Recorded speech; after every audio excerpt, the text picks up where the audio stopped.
오늘은 믿음을 강도질하는 낙심에 대해서 말씀을 드리고자 합니다. 저 낙심은 말입니다.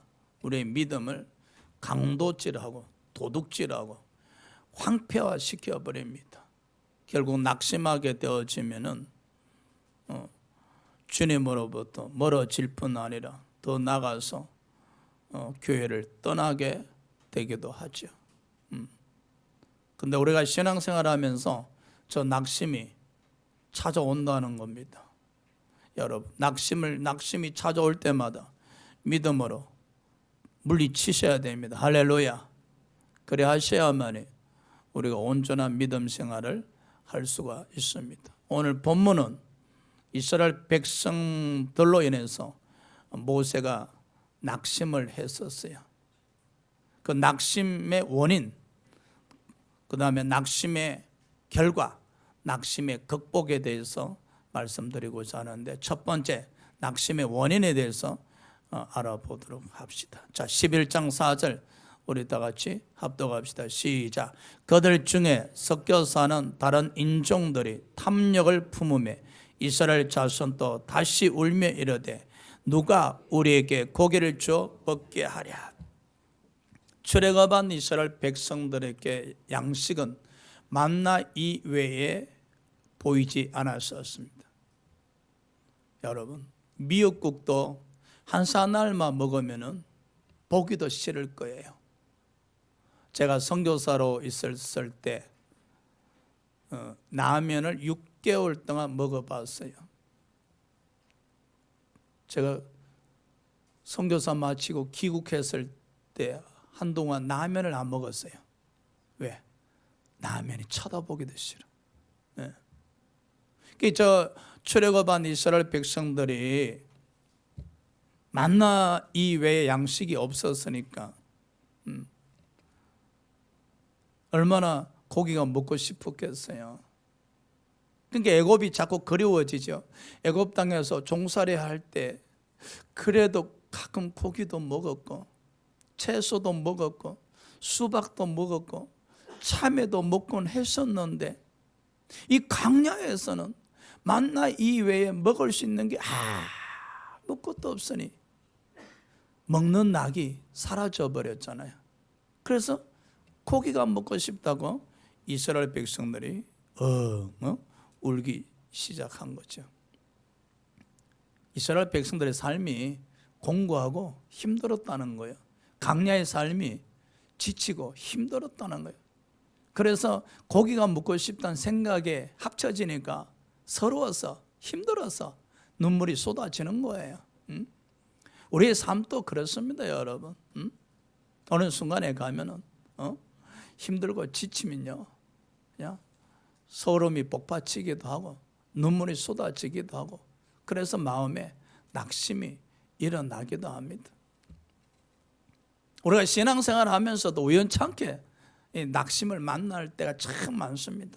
우연찮게 어떤 성도님에 의해서 낙심을 만날 때도 있고, 또 경제적으로 어려움을 당해서, 또 자녀로 인해서, 또 가정에 어떤 문제가 발생해서 그걸 믿음으로 극복하지 못하면은 그냥 낙심으로 전락하고 말죠. 여러분, 신앙생활하면서 지금까지 어떤 일로 인해서 낙심을 만났었습니까? 그 낙심을 만났었을 때 어떤 결과를 낳았었고 또 어떻게 극복하셨는지. 자, 모세도 낙심이 들었습니다. 이스라엘 백성들이 고기가 먹고 싶다고 엉엉 울고 있는 그 울음소리를 듣는 순간에 모세의 마음이 내려앉아 버렸습니다. 이스라엘 백성들의 울음소리를 듣는 순간에 하나님을 향하던 믿음이 강도질 당해버렸어요.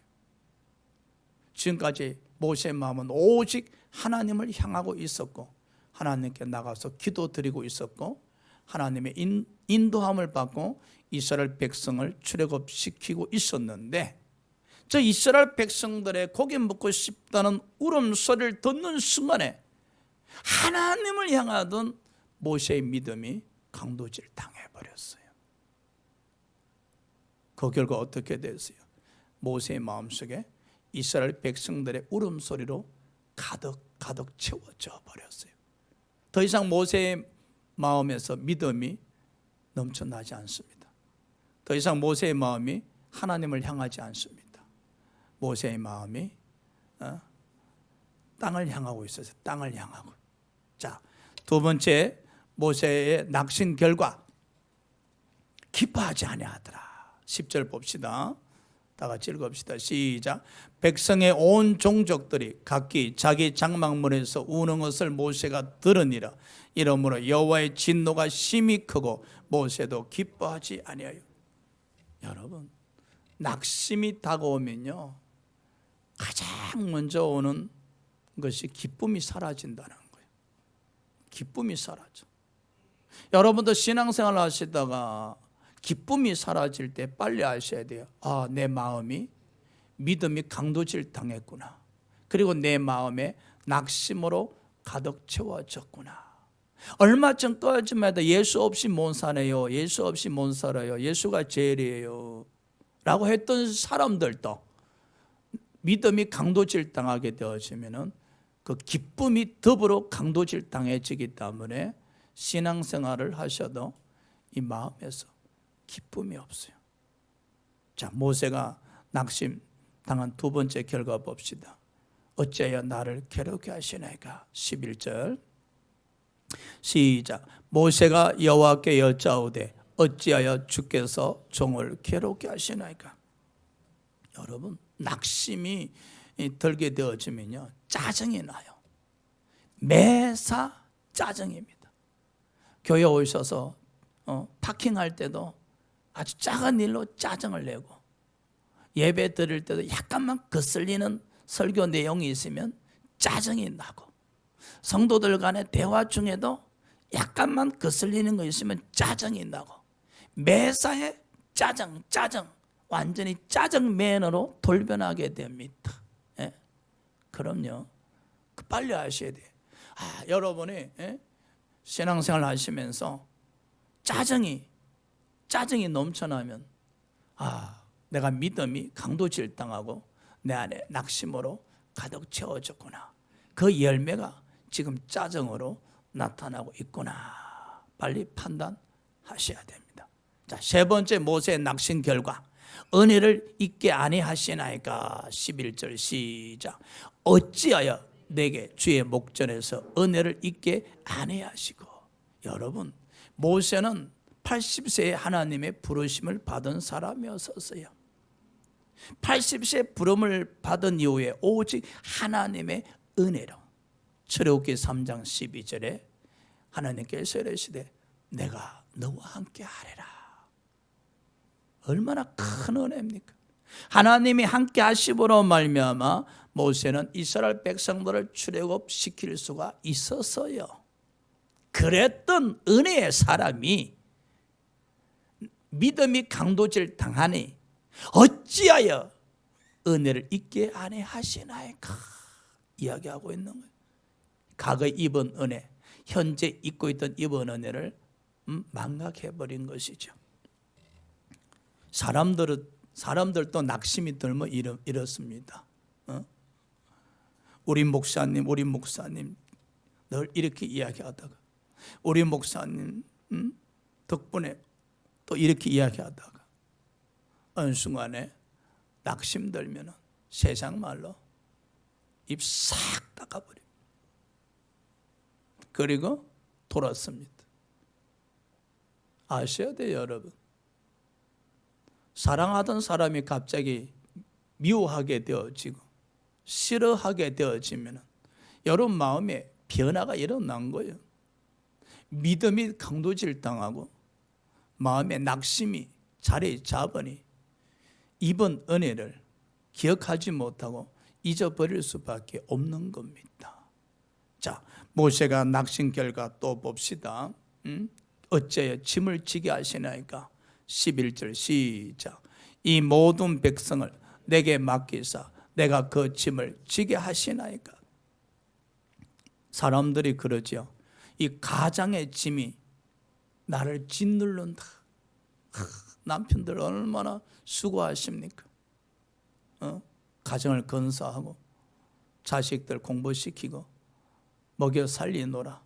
그 가장의 짐이 얼마나 크고 또 때로는 짓눌리고 힘들고 있지 않습니까? 그럼에도 불구하고 그걸 짐이라 여기지 않고 항상 기쁘고 감사하는 마음으로 일할 수 있는 것은 처자식들이 있기 때문에 가능한 것이죠.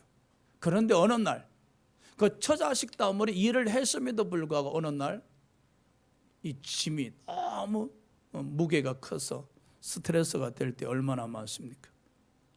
가정으로서 마음에 낙심이 넘쳐난 것이죠. 지금 모세가 그렇게 이야기하죠. 이 출애굽을 왜 제게 맡기서 제가 왜 제게 이 짐을 지게 하시나이까? 이렇게 이야기하잖아요. 지금까지 출애굽시키는 것을 사명으로 여겼건만 이 사명이 내게 짐이 된다는 거예요. 사명이. 성도님들도 그러죠. 목사님, 직분이 제게 짐이 됩니다. 이 직분 좀 내려놓게 해 주십시오. 얼마 전까지만 해도 하나님이 주신 직분 은혜 감사합니다. 하나님께서 제게 직분 주셨으니까 제가 생명을 다하여 주께 청승하고 봉사하고 헌신하겠나이다 다짐의 기도를 드렸던 성도임에도 불구하고 믿음이 강도질 당하죠. 낙심으로 채워지니 이 직분이 제게 짐이 됩니다. 이 직분을 내려놓게 하여 주시옵소서. 그래서 목사님 찾아와서 목사님 제 직분을 좀 내려놓게 해주세요. 그렇지 아니하면은 제가 다른 교회로 가겠습니다. 협박 아닌 협박을 하게 되죠. 하셔야 돼요. 믿음이 강도질 당하고 마음의 낙심으로 가득 채워진 겁니다. 혹시 여러분들 중에 사명이 짐으로 느껴집니까? 또 장로 직분, 안수 집사 직분, 권사 직분, 또 집사 직분, 성가대 이 모든 것들이 혹시 여러분에게 짐으로 느껴집니까? 여러분 믿음이 강도질 당하고 여러분 마음에 낙심으로 가득 차버린 겁니다. 그 결과 짐으로 느껴지는 겁니다. 사랑하는 여러분, 직분이 짐으로 여겨질 때 우리는 그 낙심을 물리치셔야 됩니다. 할렐루야. 그 다음 모세가 낙심의 결과 하나님 어째 나로 하여금 가라 하시나이까. 12절 우리 다 같이 합독합시다. 시작. 이 모든 백성을 내가 배웠나이까 내가 그들 낳았나이까 어찌 주께서 내게 양육하는 아버지가 젖먹는 아이를 품듯 그들 품에 품고 주께서 그들의 열조에게 맹세하신 땅으로 가라 하시나이까. 이 정도 되면은 낙심이 아주 심하죠. 모세가 지금 그러잖아요. 이 모든 백성들 저하고 무슨 상관이 있습니까? 제 자식입니까? 제가 낳았습니까? 제가 잉태했습니까? 왜 저보고 양육하는 아버지처럼 젖먹는 아이를 품듯 그들을 품고 나로 하여금 가나안 땅으로 데려가라 하십니까? 왜 제가 저들 책임져야 됩니까? 왜 이 모든 짐을 제게 맡기십니까? 저랑 무슨 상관이 있습니까? 다른 사람들에게도 시키십시오. 왜 저에게만 시키십니까? 김 집사, 이 집사, 박 집사, 최 집사들에게도 좀 시키십시오. 지금 이런 이야기 하는 거예요. 목회를 하다 보면은 이런 소리 자주 들어요. 저랑 무슨 상관이 있습니까? 에이, 되든 말든 나랑 무슨 상관이야? 여러분 신앙생활 하다가 믿음이 추락할 때 이런 소리 많이 하죠. 뭐 되든 말든 나랑 무슨 상관이에요? 내가 안 해도 뭐 다른 사람 다 할 수 있는데 꼭 뭐 내가 해야 되나? 그렇게 이야기하는 것이죠. 지금 모세가 그러잖아요. 이 모든 백성을 내가 배웠나이까? 내가 낳았습니까? 내 자식입니까? 왜 저보고 책임지라 하십니까? 저랑 상관없는 백성들이잖아요. 다른 사람들 시키세요. 이렇게 이야기하는 거예요. 사람이 참 많이 변해버리죠. 조금 전까지만 해도 백성들의 고기 묻고 싶다는 그 울음소리를 듣기 전까지만 해도 모세가 백성들을 사랑하고 백성들을 양육하고 백성들을 품에 품고 한 명도 나고자 없이 가나안 땅으로 데려가고 싶은 열정으로 가득 찼던 사람이에요. 그랬던 모세였지만은 믿음이 강도질당하고 낙심이 밀려오니 전혀 180도 다른 사람으로 변해버리잖아요. 응? 여러분, 낙심은 우리 믿음을 도둑질할 뿐만 아니라 우리 사명도 도둑질합니다. 우리 축복도 도둑질합니다. 그러니 낙심이 다가올 때 우리는 반드시 이 낙심을 믿음으로 극복하셔야 됩니다. 할렐루야. 그 다음 모세가 낙심의 결과 보십시오. 고기를 어디서 얻으리까? 13절 14절 다 같이 합독합시다. 시작. 이 모든 백성에게 줄 고기를 내가 어디서 얻으리까? 그들이 나를 향하여 울며 이르되 우리에게 고기를 줘 먹게 하라 하온즉 책임이 심히 중하여 나 혼자는 이 모든 백성을 감당할 수 없나이다. 그 다음 끝인가요? 고기를 무언들 어떻게 제가 이 모든 고기를 줄 수 있겠나이까? 이런 이야기죠.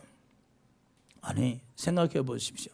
지금까지 모세가 이스라엘 백성들에게 준 것이 뭐가 있습니까? 만나도 하나님이 주셨고, 그들에게 물도 하나님이 주셨고, 하나에서 10까지 모두 다 하나님이 주셨는데, 모세가 스스로 이스라엘 백성들에게 준 것이 뭐가 있습니까? 아무것도 없습니다. 그럼에도 불구하고 지금 모세가 이런 이야기하죠. 나는 이 모든 백성들에게 고기가 줄 수 없습니다. 저는 고기 줄 수가 없습니다. 하나님이 모세에게 고기 주라고 하신 것도 아니잖아요. 그런데 모세가 낙심하니까 내가 이 많은 백성들에게 어떻게 고기를 줄 수 있습니까? 나는 감당할 수가 없습니다. 나는 할 수가 없습니다. 나는 할 수가 없습니다. 여러분, 믿음이 강도질 당하면요, 교회에서 충성, 헌신, 봉사를 다 자기가 한 양 착각하는 사람들 많아요. 하나님의 은혜로 하신 겁니다. 성령이 공급하신 힘으로 하신 겁니다. 할렐루야. 근데 믿음이 도둑질 당하면은 낙심이 마음에 충만하게 되어지면은 지금까지 모든 것을 내가 했다고 여기는 거예요. 고로 이제 나는 더 이상 할 수가 없다. 나는 힘이 지친다. 나는 더 이상 할 여력이 내게 없어. 이렇게 이야기하는 거예요. 얼마나 교만합니까? 보십시오. 믿음이 강도질 당하고 낙심이 다가오니 저렇게 사람이 교만해지는 거예요. 하나님이 하시는 것을, 하나님이 하셨던 것을 마치 자기가 했은 양 지금 그렇게 이야기하잖아요. 그러면서 이제 더 이상은 지가 할 수가 없습니다. 저는 더 이상 이스라엘 백성들에게 고기를 구해줄 수가 없습니다. 이렇게 이야기하잖아요. 모세는요, 처음부터 할 수 없는 사람이었었어요. 하나님이 하게 하셨을 뿐입니다. 할렐루야. 예? 그런데 믿음이 강도질 당하니 마치 출애굽을 그리고 광야에서 일용할 양식을 자신이 공급했느냐, 이제는 더 이상 할 수 없다고 이야기하잖아요. 그럼요. 예? 믿음으로 충만할 때와 낙심으로 충만할 때 이 사람의 변화되는 모습이에요. 사랑하는 여러분, 우리의 모습이 혹시 이렇게 닮아갈 때 나사렛 예수 이름으로 낙심을 저주하시고 극복하시기 바랍니다. 이제 모세가 마지막으로 낙심의 결과를 봅시다. 고기를 무언들 족하오리까? 우리 21절 22절 다 같이 읽읍시다. 시작. 모세가 이르되 나와 함께 있는 이 백성의 보행자가 60만 명이온데 주의 말씀이 한 달 동안 고기를 주어 먹게 하겠다 하시오니 그들을 위하여 양떼와 소떼를 잡은들 족하오며 바다의 모든 고기를 모은들 족하오리까? 하나님께서 모세에게 말씀하셨어요. 모세야, 걱정하지 마라. 내가 이스라엘 백성들 소원 대로 고기를 한 달 동안 먹여주마. 그럼 모세가 아멘 하면 되잖아요. 모세가 낙심 들기 전에는 아멘 했었어요. 근데 모세가 믿음이 강도질 당하고 낙심으로 가득 차 있다 보니 하나님이 고기를 주신다 하셨음에도 불구하고 모세가 하나님께 이런 이야기하지. 하나님, 농담하세요? 우리 장정만 해도 60만 명이요. 하늘의 창을 연들 그게 가능하시겠어요? 바다의 모든 물고기를 잡은들 그게 어찌 가능하시겠습니까? 하나님 참 농담을 잘하십니다. 모세가 아닙니다, 여러분. 이스라엘 지도자 모세가 아닙니다. 이스라엘 백성을 출애굽시켰던 모세가 아닙니다. 홍해강을 믿음으로 갈랐던 모세가 아닙니다. 지금 전혀 다른 사람이 되어 있어요. 하나님께서 고기를 주신다 하셨건만 모세가 지금 하나님께 비아냥거리고 있잖아요. 아니 60만 장정들 그들에게 어떻게 고기를 주신다 하십니까? 하늘의 창을 연들 그게 하나님 가능하신 소리입니까? 바다의 모든 고기를 다 잡는다 한들 하나님 그게 가능하다고 생각하십니까? 하나님도 참 이렇게 이야기하는 거예요. 사람이 너무 다르잖아요. 믿음으로 지배당했을 때, 성령으로 충만했었을 때 모세의 모습과 낙심에 의한 지배받았을 때 모세의 모습이 너무나 다르잖아요. 모세만 다릅니까, 여러분? 우리도 그렇습니다, 여러분. 성령으로 지배받을 때의 모습과 낙심에 의해 지배받았을 때의 모습이 너무나 다르다는 거예요. 그래서 그러지. 김 집사 요즘 왜 저래? 이 집사 요즘 왜 저래? 제3자가 볼 때 변한 거예요. 옛날에 이 집사가 아니란 거예요. 옛날에 김 집사가 아니란 거예요. 그런데 더욱더 안타까운 것은 그들은 믿음이 도둑질 당하고 강도질 당했음에도 불구하고 본인들은 모른다는 거예요. 본인들은 낙심의 지배를 받고 있음에, 사탄의 지배를 받고 있음에 본인들은 모르는 거예요. 모세가 하나님의 능력을 지금 불신하잖아요. 낙심이 이토록 사람을 황폐화시키고 하나님으로부터 멀어지게 하는 거예요. 하나님의 능력을 지금 불신하는 거예요. 자, 모세가 낙심했을 때의 그 결과를 한번 요약해서 정리하도록 합시다. 첫 번째, 기쁨이 사라진다라고 말씀드렸죠. 모세가 낙심했을 때 두 번째로 어째 나를 괴롭게 하시니까 짜증맨으로 돌변하신다고 말씀드렸어요. 세 번째, 모세가 낙심하니까 어째 은혜를 잊게 아니 하시나이까 하나님의 입은 은혜를 기억하지 못하고 망각하고 말았습니다. 네 번째, 모세가 낙심한 결과 어째 짐을 지게 하시나이까 출애굽의 사명을 자신에게 짐으로 여겼다는 거예요. 다섯 번째, 어째요 나로 하여금 이스라엘 백성들 데리고 가나안 땅으로 가라 하시나이까 나와 무슨 상관이 있습니까? 나와 무슨 상관이 있습니까? 다른 사람에게 시키십시오. 이렇게 이야기하죠. 여섯 번째, 모세의 낙심의 결과 고기를 얻을 수 있사오리까 나는 할 수가 없습니다. 나는 할 수가 없습니다. 일곱 번째, 모세의 낙심 결과 이 모든 고기를 모은들 족하오리까 하나님 농담하지 마세요. 하나님의 능력을 불신하고 농담으로 여겨버렸다는 사실이에요. 이랬던 모세였지만은 이렇게 돌변해버렸던 모세였지만은 그러나 모세는 낙심을 극복합니다. 할렐루야. 모세는 낙심을 극복하는데 자, 어떻게 모세가 낙심을 극복했습니까? 장막에 모였다는 겁니다. 장막에 모였다는 거. 오늘날 교회에 모여서 예배를 드렸다는 겁니다. 자, 우리 24절 25절 다 같이 합독합시다. 시작. 모세가 나가서 여호와의 말씀을 백성에게 알리고 백성의 장로 70인을 모아 장막에 둘러 세우매 여호와께서 구름 가운데 강림하사 모세에게 말씀하시고 그에게 임한 영을 70인 장로에게도 임하게 하시니 영이 임하신 때에 그들이 예언을 하다가 다시는 하지 아니하였더라. 아멘. 우리는 가끔 낙심이 들면은 혼자 자꾸 해결하려고 그래요. 그렇게 하면 더 나락으로 떨어집니다. 여러분, 낙심이 들었을 때는 혼자 해결하려고 하지 마세요. 70인 장로와 모세가 장막에 모였듯이 예배가 있는 곳에 모이시기 바랍니다. 예배가 있는 곳에, 사람들이 모여서 예배 드리는 곳에 모이시기 바랍니다. 70인 장로와 모세가 장막에 모였을 때 성령이 임하자 그들은 예언을 하기 시작했었습니다. 그 순간에 그들의 마음을 지배하고 있던 낙심이 다 떠나가고 다시 믿음으로 채워졌다는 사실입니다. 할렐루야. 다시 믿음으로 채워졌다는 겁니다. 그럼요.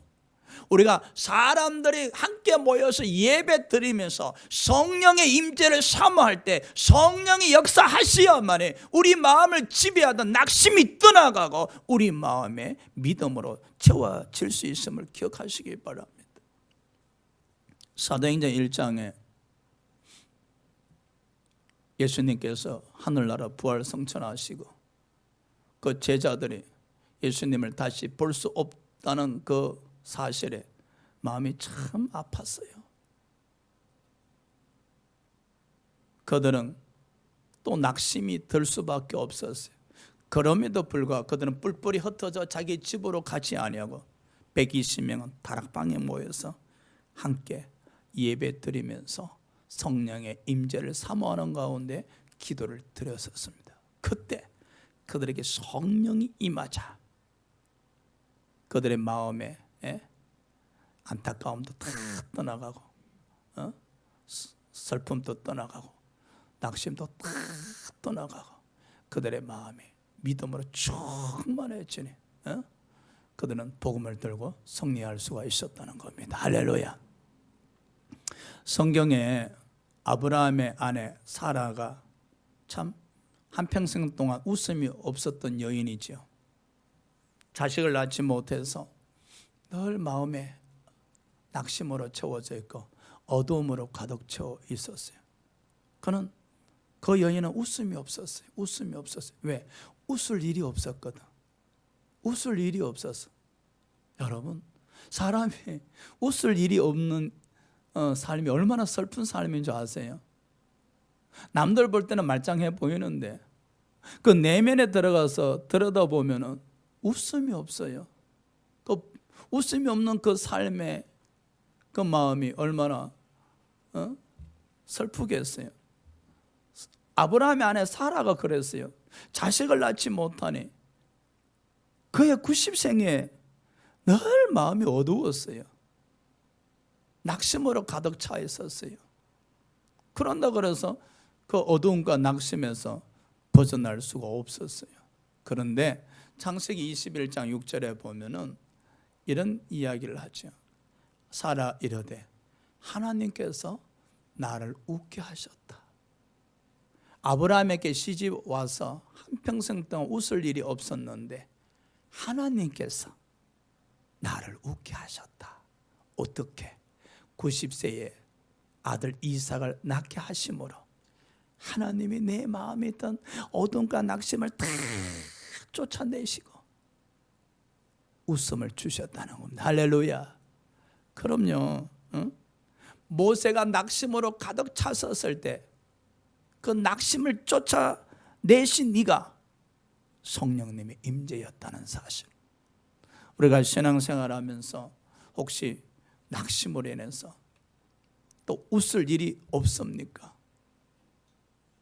그렇다 할지라도 사람들이 함께 모여서 예배 드리는 곳에 찾아가시기 바랍니다.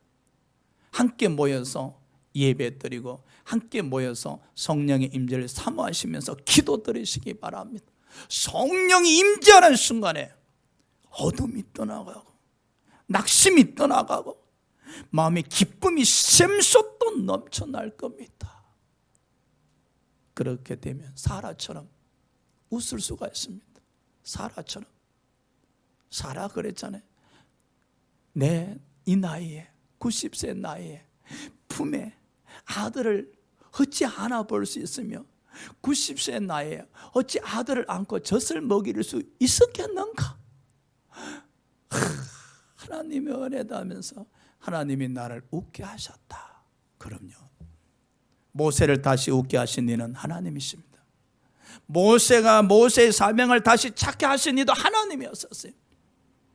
모세가 낙심해서 극복하자, 모세가 다시 믿음을 회복하자, 어떻게 되었습니까? 자, 봅시다. 다 선지자 되기 원한다 했었습니다. 28절 29절 읽읍시다. 시작. 택한 자 중 한 사람 곧 모세를 섬기는 눈의 아들 여호수아가 말라 이르되 내 주 모세여 그들을 말리소서. 모세가 그에게 이르되 네가 나를 두고 시기하느냐? 여호와께서 그의 영을 그의 모든 백성에게 주사 다 선지자가 되게 하시길 원하노라.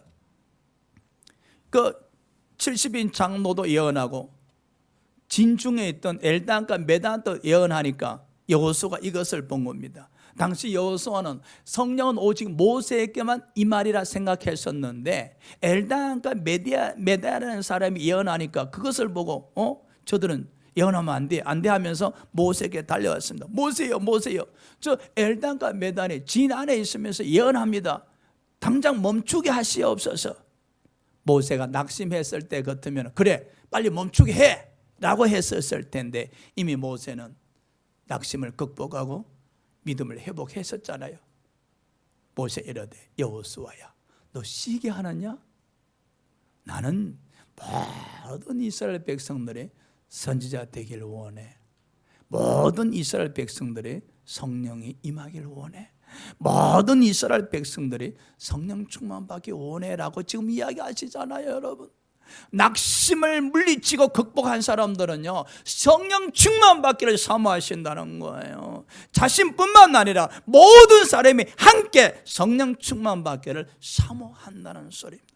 더 이상 모세의 입술에서 어찌하여 하옵나이까? 어찌하여 나를 괴롭히십니까? 어찌하여 내게 은혜를 베푸지 아니하십니까? 어찌하여 내게 짐을 지으시옵나이까? 라고 하지 않습니다. 어찌하여라는 단어가 떠나가고 대신에 모든 백성들이 성령 충만 받기를 원한다고 고백하고 있잖아요. 낙심했을 때는 어찌하여 나를 괴롭히시나이까? 어찌하여 내게 은혜를 베푸지 아니하시나이까? 어찌하여 내게 모든 짐을 지게 하시나이까? 어찌하여 나로 하여금 가나안 땅에 백성들과 함께 들어가게 하시나이까? 내가 이 자식들 낳았습니까? 차라리 저를 죽여 주시옵소서 라고 했던 모세, 라고 또 했던 우리들이었지만 바로 이런 모습이 낙심했을 때의 모습. 그러나 모세가 낙심을 극복했을 때 더 이상 어찌하여 단어를 사용하지 않습니다. 성령 충만 받기 원해요. 김 집사님 성령 충만 받기 원해요. 이 집사님 성령 충만 받기 원해요. 모든 성도님들이 성령 충만 받기 원해요. 대한민국 모든 백성들이 성령 충만 받기 원해요. 인류가 다 성령 충만 받기 원해요 라고 지금 이야기하잖아요.